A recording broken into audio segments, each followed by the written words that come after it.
তৈরি হয়নি। কেন তৈরি হয়নি? হয়নি এ কারণেই যে এই দেশে মানুষ ভোট দিয়েছে বটে, কিন্তু যারা ক্ষমতায় গেছে, যে কোনো দলের কথাই আমি বলবো, যারা ক্ষমতায় গেছে তারা বিষয়টিকে এমন ভাবে কুক্ষিগত করেছে, তারা সকল সুযোগ সুবিধা সকল কিছুকে তারা এত মানে ক্ষুদ্র গোষ্ঠীর মধ্যে সীমাবদ্ধ করেছে যে বাকি যারা সাধারণ মানুষ তারা আর নিজেকে এই রাষ্ট্রের অংশ বলে ভেবে উঠতে পারে নাই। সেই কারণেই বাংলাদেশের কোনো পরিবর্তনে, বাংলাদেশের কোনো সিদ্ধান্তে, বাংলাদেশের রাষ্ট্রের কোনো বিষয়ে তারা নিজেদেরকে আর সম্পৃক্ত করতে পারে নাই।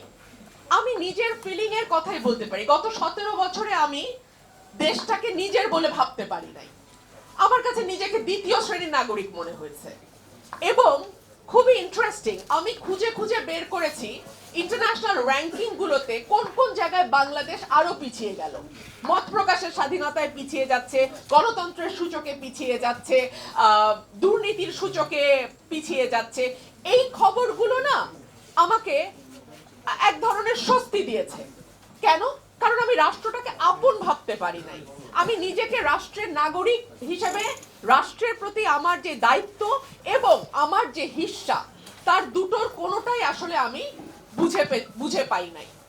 সেই কারণেই আমার মনে হয় যে সংশোধনগুলো আমি দেখছিলাম, আমি একটা একটা করে সংশোধন দেখছিলাম, প্রথম সংশোধনী, দ্বিতীয় সংশোধনী, তৃতীয় সংশোধনী, প্রতিটি সংশোধনী আপনারা যদি দেখেন, 17টা হয়েছে এই পর্যন্ত সংবিধানের সংশোধন, প্রত্যেকটা যখন যেই সরকারে এসছে তার সুবিধা অনুযায়ী, তার ইচ্ছা অনুযায়ী, তার ক্ষমতাকে সুসংহত করবার জন্য যা যা করা দরকার এই সংবিধানকে ব্যবহার করে তাই করা হয়েছে।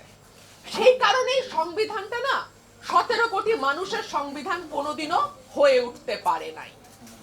এবং মানুষ, এই দেশের মানুষ কখনো নিজেকে নাগরিক হিসেবে গণ্য করে যে ভোটটা যে দেব, আমি আমার রাষ্ট্রের কল্যাণ চিন্তা করে, আমার দেশের ভালো চিন্তা করে, আমি একজন শিক্ষিত, আমি একজন